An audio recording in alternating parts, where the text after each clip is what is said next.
All right, welcome to The Explainer. Today we're diving into a fascinating psychological trap that honestly catches almost all of us at some point. We're talking about the very real danger of sharing our personal goals way too early. It's a concept beautifully captured in our source material today, a story called The Silent Growth of Dreams.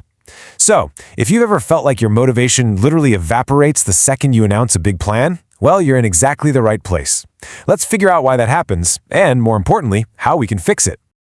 Have you ever told everyone about a huge goal and then completely lost the energy to actually achieve it? Just think about that for a second.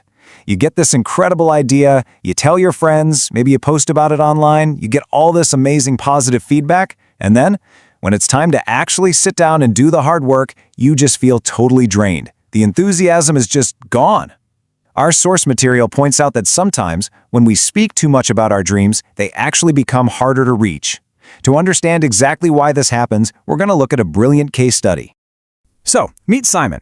Simon's a young guy from a small village, and he had absolutely no shortage of ambition. Every single week he had a brand new, grandiose plan. One day he's going to open the biggest shop in the village. The next week he pivots entirely, because hey, why not, and decides he's going to make the most beautiful clay pots anyone has ever seen. Next up, he's going to build a brand new house. Now, having big goals is great, but Simon had this very specific, self-sabotaging habit. Before he even lifted a single finger to start any of these projects, he'd walk straight into the village square and shout his plans for literally everyone to hear. Let's break down this toxic cycle of his step by step. Step 1, he loudly announces the dream to the whole village. Step 2, the villagers react. They clap, they smile, they tell him how amazing he is. Simon goes to bed feeling like a massive success. But then, Step 3 hits. He wakes up the next morning to actually start working, and he feels completely drained. The energy is just gone. Which inevitably leads us to Step 4. He completely abandons the project. He never opened the shop. He never touched a single lump of clay. He just started the whole cycle over again with a brand new dream. For years, this exact pattern just kept repeating. Simon loudly announced every dream, the village celebrated his words, but his hands stayed completely empty. His life just wasn't moving forward, and deep inside, his heart grew heavy. He'd sit alone near the old village well, feeling incredibly stuck and honestly pretty ashamed. He just couldn't wrap his head around why he always failed to follow through. He had the ideas, right? He had the support of the village. So what on earth was missing? Well, right in this moment of despair, a quiet, humble village elder approached him. Now, this elder was a highly respected guy who spoke very little but observed a whole lot. Seeing Simon so troubled, the elder sat beside him and asked a really simple, piercing question. "Tell me, what do you do when you have a new idea?" Simon answered honestly and quickly. He said, "I tell everyone. I want them to know what I'm going to do. I want them to feel proud of me." The elder immediately identified the root of Simon's failure. But instead of just lecturing him, he decided to show him. So, let's fast forward to the next morning and see how this unfolds. The elder invited Simon to meet him early out in his small garden for a little experiment. He really wanted to set the stage for a powerful visual metaphor here. So he stood there, holding 2 identical seeds in his hand, getting ready to give Simon a literal masterclass in the nature of ambition and creation. Okay, so the elder hands the first seed to Simon and tells him to plant it. Simon digs a small hole, puts the seed inside, covers it completely with dirt, and the elder quietly waters it. No audience, no fanfare, nothing. Then the elder takes the second seed, but he doesn't plant it. Instead, he holds it up high in the air.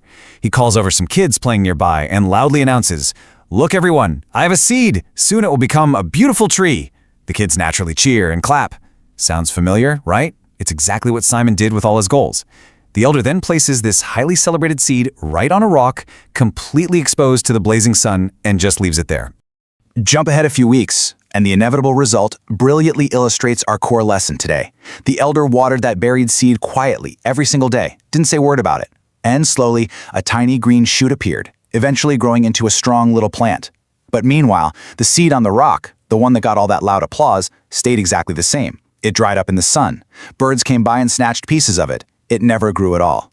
The celebrated seed was completely destroyed by the exact same exposure that brought it all that applause in the first place. Standing there beside this strong little plant, the elder looked at Simon and delivered this really profound truth. A seed needs silence to grow.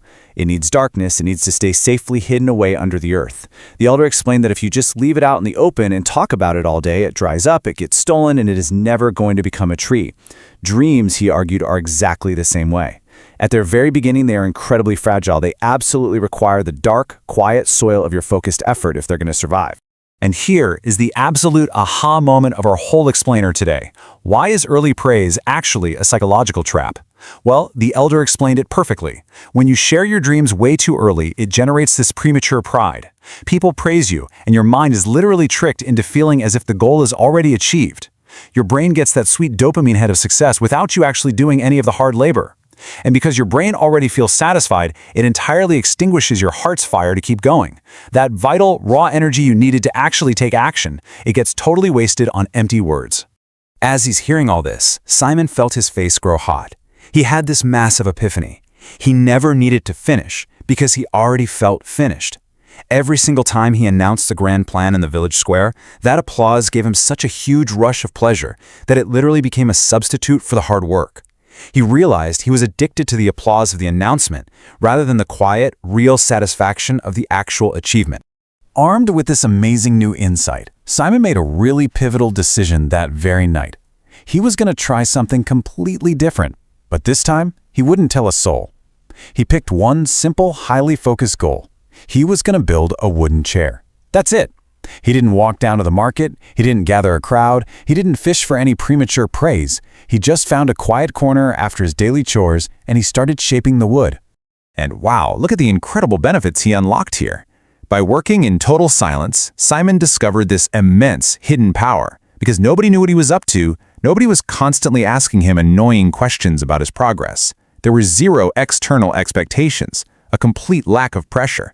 And honestly, most importantly, he had the total freedom to make mistakes, fix them, and just learn at his own pace.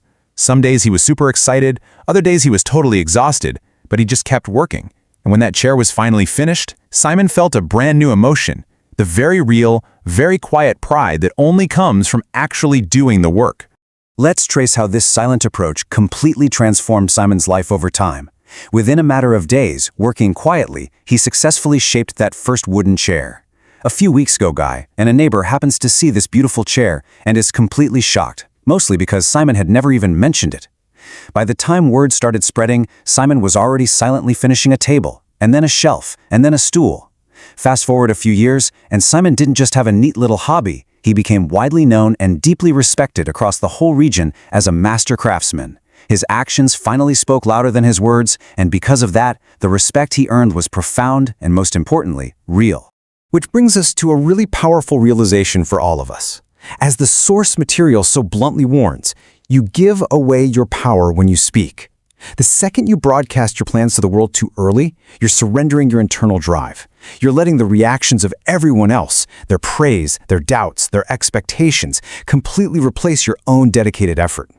You're basically taking the fragile little seed of your idea, and you're leaving it baking out on a rock for the birds to steal. So, I'm going to leave you with this final thought today. The world does not need to know what you are building. It only needs to see what you have built. The next time you feel that burning, overwhelming urge to tell everyone about your amazing new idea, I really challenge you to pause. Just stay quiet, protect it, let that seed grow in the dark, nutrient-rich soil of your own quiet effort. When the tree is finally strong enough, trust me, everyone is going to see it without you having to say a single word. So what are you going to build in silence? Think about it. Thank you so much for joining me for this explainer. Keep learning, keep building, and I'll see you next time.